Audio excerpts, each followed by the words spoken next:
I think they're just yeah, they were nearly like an army in their speak within an army.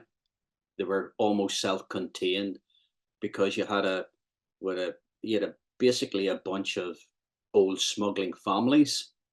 So they almost had their network and all their alliances already in place when it came to terrorism, where everyone else was struggling about, we need a small team, can we trust each other? They had that instantly. And they're clever because they don't become very ambitious. They weren't that flamboyant. Anything they did was well within their capabilities, and they tended to stay within their area. Like they didn't, travel away up to North Armagh or Belfast, or they stayed within their area, and that's where they did their hits. And I think it was like they were just so much of a cut above the rest. They were very good at what they did, and there was very. I don't think we hardly landed a glove on them, to be honest. I was going to say, I interviewed Harry McCallion before, who was Yeah, he's actually ex RUC as well, but I yeah, spoke to him about his SAS time, and he said there was actually an RUC officer that briefed them and said, listen, you have to treat the South Armagh IRA as if they're proper soldiers. Like that you can't kind of treat them like they're just like substandard guerrilla soldiers, yeah, like the other fellas. The other thing as well, it must have been again, you weren't like right down in the south of it, but the fact that they could use the border so well, they could flee across it. They can even yeah, attack from across the border. The Warren Point bomb, for example, was yeah. remoted from across. Was that frustrated? Would you hear that from other officers?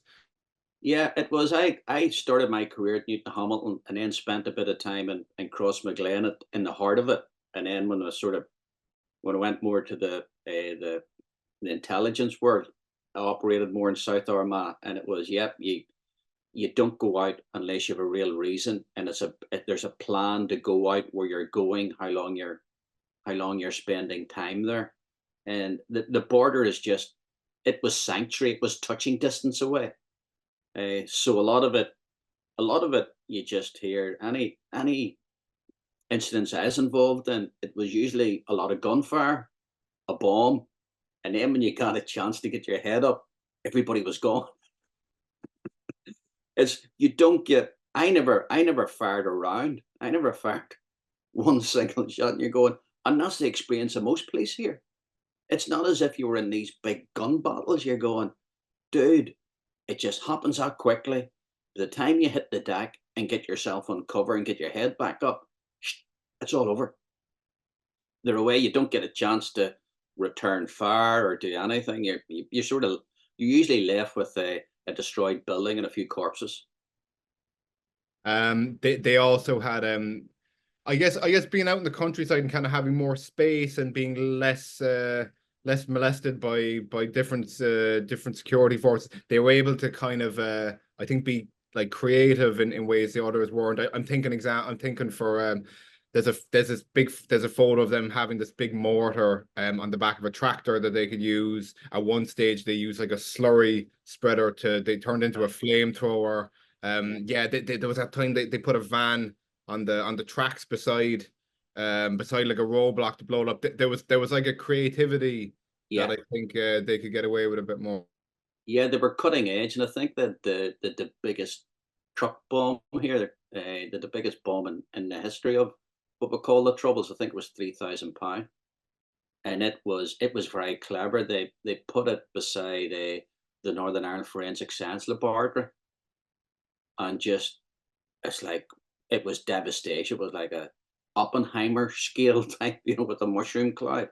So yeah, they were just a notch above the rest, but they took their time. They didn't rush things. If they thought there was something not quite right, they didn't go for it. Other There was, other organizations and gangs did, and they were more, there's more of a frequency of attack. Where in South Armagh, you could go for a long period and there's nothing, and then all of a sudden, bang. So they were methodical, and they had that trust uh, amongst them, that I think at the end, the only functioning sort of brigade of the provisional IRA was South Armagh for about the last decade. They essentially were armed struggle towards the end. Right, yeah. I've heard they were kind of tougher to control and tougher to bring along with Yeah. with like the political movement. That they were a lot more kind of hardline. Apparently, it's rumored anyway that the East Tyrone A team was kind of set up at Loughgall, possibly by higher up Republicans who were looking to go towards more political means, and but the East Tyrone fellas wouldn't have come along with them, so they were wiped out. That's one of the theories, at least, anyway. That's right. Yeah. No. Yeah. I've heard that. I think it's probably what East Tyrone. I mean, you actually when the way we labelled them when I was writing about them, intelligence, it was East Tyrone and Monaghan para, and it was South Armagh and North Louth para. That it was a cross-border element. But East Tyrone and Monaghan were very ambitious. They were more like, they wanted the Tet offensive. They wanted this flying column along the border, and they were going, away to targets that maybe 90-minute drive in from the border. So they were they were increasing the risk to them dramatically. And then you had it where they're talking about Jim Lina, Patrick McKerney, had sort of were looking at breakaway provisional IRA, and they were a threat to the movement.